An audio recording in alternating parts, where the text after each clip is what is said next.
कब सोएगा उसको पता नहीं चलेगा, कब जागेगा उसको पता नहीं चलने देंगे। ये ताकत मैं रखता हूँ, इसलिए आप चिंता मत करिए। जो सरना कोड है, हम भी चाहते हैं कि हमारा सरना कोड को भी उसमें आप करें, ताकि हम वहाँ पर एक कॉलम में अपना टिक लगा सकें कि मैं सरना का अनुयायी हूँ। हमें उत्तरी छोटा नागपुर में भारतीय जनता पार्टी को कमजोर करना है। भारतीय जनता पार्टी जो मजबूत है उसको छीन लेना है।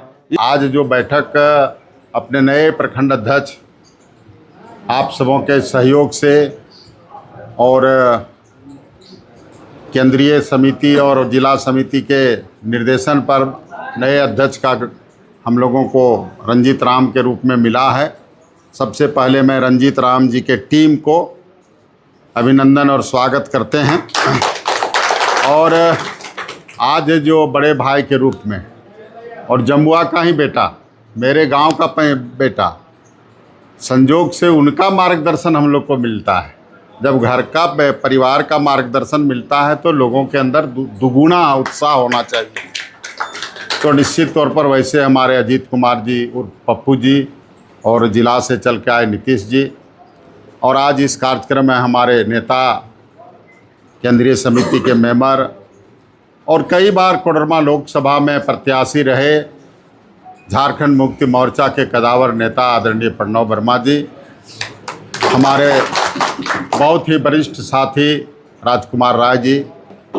हम संगठन चलाने के लिए सबसे पहले कार्यकर्ता, कार्यालय, कौश और कार्यक्रम, ये 4 चीज़ चाहिए। कार्यालय, कौश, कार्यक्रम, कार्यकर्ता। कार्यालय होना चाहिए, कार्यक्रम होना चाहिए और कार्यक्रम के लिए कार्यकर्ता होना चाहिए। तो जो 6 महीने के अंदर झारखंड मुक्ति मोर्चा जमुआ में जितनी मजबूत हुई है, शायद कोई पार्टी यहाँ इतनी मजबूत नहीं है। संघर्ष की पार्टी है और संघर्ष के साथ हमको आगे बढ़ना होगा। आप 69 और 72 का अगर गुरु जी का संघर्ष या उसकी जीवनी आप पुराने साथी पढ़े होंगे तो आज भी रोंगटे खड़े हो जाता होगा। गांव-गांव में जब उनका भ्रमण होता था, किसी के घर से मड़ुआ की लपसी मांग के खा लेते थे, किसी के यहाँ बाजरे की रोटी तो किसी के यहाँ मड़ुआ का लाट खा करके संगठन को खड़ा किया है। आज आपको गुरुजी ने बड़ा विरासत दिया है। उस विरासत को संभालने के लिए हेमंत जी के नेतृत्व में आप जैसे संघर्षशील कार्यकर्ता की आवश्यकता है और आगे बढ़ना पड़ेगा। सत्ता आते जाते रहता है, आज सत्ता है कल नहीं रहता है, लेकिन संगठन हमारा रहना चाहिए। अगर हम संगठन में रहेंगे तो अब निश्चित तौर पर आगे बढ़ने का काम करेंगे। कितना पापड़ बेलना पड़ा हमारे पुराने साथी को। झारखंड का इतिहास आप देखेंगे, झारखंड मुक्ति मोर्चा के इतिहास को देखेंगे, उसको भी एक बार अपने पूर्वजों के इतिहास को पढ़ने का प्रयास करिएगा। आपके अंदर ऊर्जा आने का काम करेगा। आपको लगता होगा मैं संगठन चला के आया हूँ, किसी भी दल में हो, संगठन सर्वोपरि है। और मैं संगठन जहाँ सर्वोपरि है वहाँ संगठन मजबूत होता है। आज हमें आवश्यकता है, हमारे माननीय केंद्रीय नेतृत्व, केंद्रीय नेता, अध्यक्ष, इस राज्य के लोकप्रिय मुख्यमंत्री आदरणीय हेमंत सोरेन जी का सदस्यता अभियान का लक्ष्य पूरे झारखंड में 50 लाख का है। जमुआ को 25,000 का लक्ष्य जिला ने दिया है। यहाँ जितने लोग बैठे हैं 25,000 लक्ष्य पूरा करने का प्रयास करिए। आपको एमएलए एमपी खोजने की जरूरत नहीं पड़ेगी। हर पंचायत से 500 कार्यकर्ता बनाइए। 42 पंचायत है, लक्ष्य आपका स्वतः पूरा हो जाएगा। पंचायत अध्यक्ष बन गए तो पार्टी का लेबल बोर्ड लिखाने के लिए मत बनिए कि हम झारखंड मुक्ति मोर्चा के सचिव हैं, उसको मत बनाइए। काम करने के लिए आगे बढ़िए। संघर्ष को आगे बढ़ाना है, हमें लक्ष्य हासिल करना है, हमें लड़ाई लड़ना है भारत सरकार से। अगर आपने सदन की कार्यवाही देखा होगा तो भारतीय जनता पार्टी के विधायकों ने लगातार 19 दिन तक हाउस चला, सिर्फ मैया योजना का ही चर्चा किया। आप अंगुली अगर किसी को इस तरह दिखाते हैं तो 4 अंगुली अपने तरफ रहता है।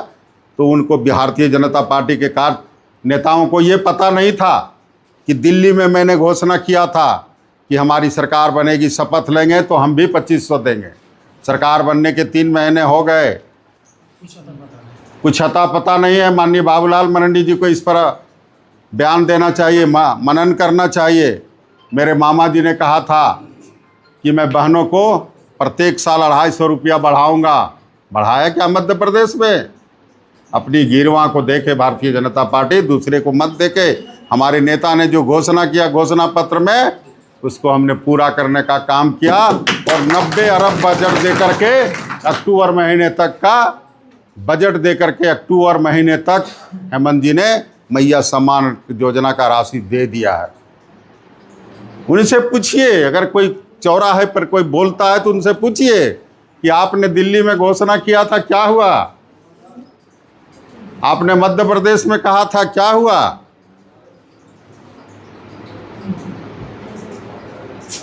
इसलिए हमारे पास मुद्दे बहुत हैं, हमको लड़ाई लड़ना है। भेदभाव करना छोड़ दे। हमारा जो 136 करोड़ रुपया जो झारखंड का बकाया है, रॉयल्टी और सेल टैक्स, भारत सरकार दे, झारखंड का विकास होगा। आप भेदभाव करते हैं। कोयला हमारा, यूरेनियम मेरा, बॉक्साइट मेरा, और पैसा आप खर्च करते हैं और कहते हैं झारखंड का बदहाल है। आपने झरिया में जा कर के माननीय प्रधानमंत्री जी को और यहाँ के नेताओं को झरिया में वो आग देखना चाहिए।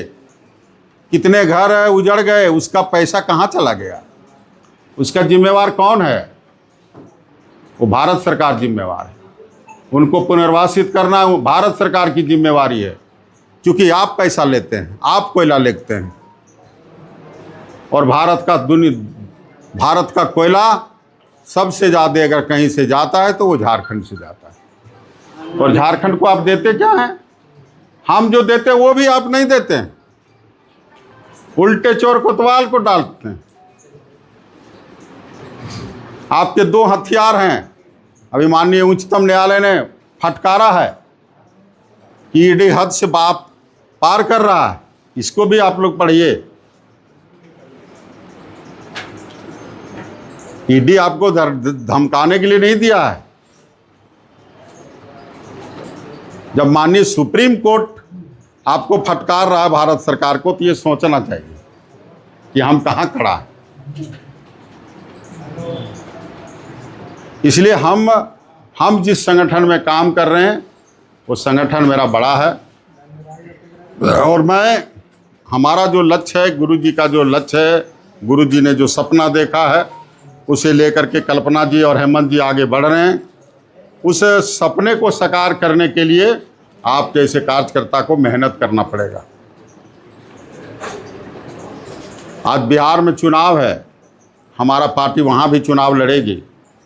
हमारे जैसे कार्यकर्ता, आपके जैसे कार्यकर्ता को बिहार भी जाना पड़ेगा, वहाँ भी पार्टी का झंडा बुलंद करना होगा।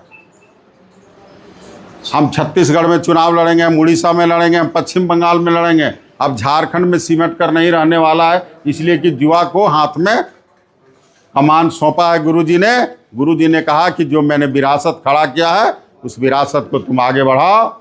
और आज आपने 13वें जो महाअधिवेशन में आपने उस युवा साथी को केंद्रीय समिति का अध्यक्ष बनाने में आपने जो मोहर लगाई, इसलिए आप सभी को फिर से एक बार धन्यवाद देते हैं, अभिनंदन करते हैं। कब सोएगा उसको पता नहीं चलेगा, कब जागेगा उसको पता नहीं चलने देंगे, ये ताकत मैं रखता हूँ। इसलिए आप चिंता मत करिए कि हम यहाँ कमज़ोर हैं। हर पंचायत में, हर बूथ में मेरा कमेटी बनेगा। बरसात में हम लोग क्या करेंगे? 3 महीना यही काम करना है।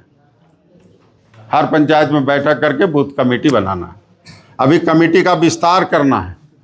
हमारे पर्यवेक्षक हैं पप्पू जी, प्रणव जी, निश्चित तौर पर जो हमारा कमेटी विस्तार होगा, जो नए साथी जुट रहे हैं, जो पुराने साथी जुट रहे हैं, पुराने साथी को हम लोग मार्गदर्शक के रूप में रखेंगे। उनसे हम उनका विचार सुनेंगे, उनके मार्गदर्शन में हम आगे बढ़ेंगे।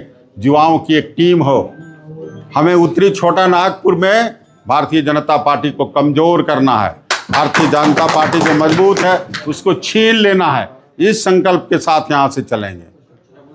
हमें खाली जमुआ की चिंता नहीं है, हमें उत्तरी छोटा नागपुर की चिंता है, जहाँ पर हमारा विधायक हो, हमारा सांसद हो। उस लक्ष्य लेकर के माननीय हेमंत जी ने हमारे जैसे कार्यकर्ता को आपको जिम्मेवारी दिया है कि आप इनके नेतृत्व में, पप्पू जी के नेतृत्व में, प्रणव जी के नेतृत्व में एक नया संगठन, एक नया इतिहास गढ़ने का काम करें।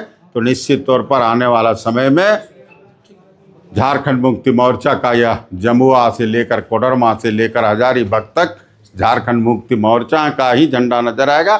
इस लक्ष्य को लेकर आप चलेंगे तो निश्चित तौर पर आप मजबूत होंगे। अभी 27 तारीख का जो कार्यक्रम है उस पर एक विषय खाली मैं करके वाणी को विराम देता हूँ। 27 तारीख को धरना, जो सरना कोड है, सरना कोड क्या है? सरना कोड जो है सभी का अलग अलग धर्म है। कई राज्यों में जो सर्वे हुआ उसमें 4 धर्म का कौम लिखा हुआ है, कॉलम। ईसाई, मुस्लिम, सिख और हिंदू, यही लिखा हुआ है। तो इन धर्म को 4 धर्म लिखा हुआ है। तो ये हमारा भी धर्म जो सरना कोड है, हम भी चाहते हैं कि हमारा सरना कोड को भी उसमें आप करें, ताकि हम वहाँ पर एक कॉलम में अपना टिक लगा सकें कि मैं सरना का अनुयायी हूँ।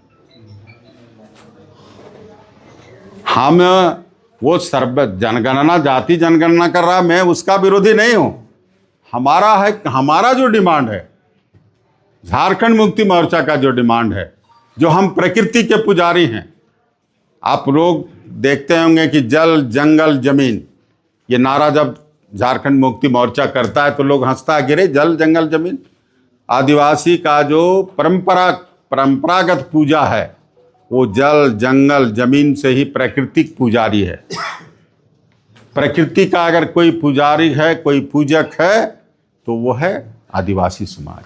इसलिए चाहता है कि मेरा भी एक पहचान हो, मेरा भी एक धर्म हो, मेरा भी लोग जाने कि ये सरना वाले लोग हैं। आज लोगों को ये कहने पर मजबूर हो जाना पड़ता है कि आप क्या हैं, सीधे कहना पड़ता हम आदिवासी।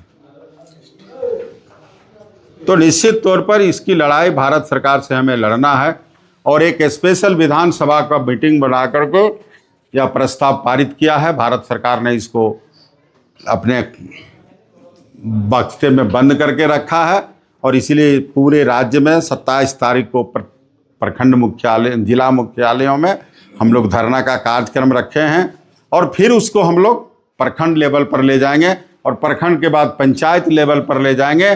भारत सरकार को घुटना टेकने पर मजबूर करेंगे। आदिवासी सरना कोड लागू करना पड़ेगा। ये संकल्प के साथ हम लोगों को 27 तारीख को जाना है।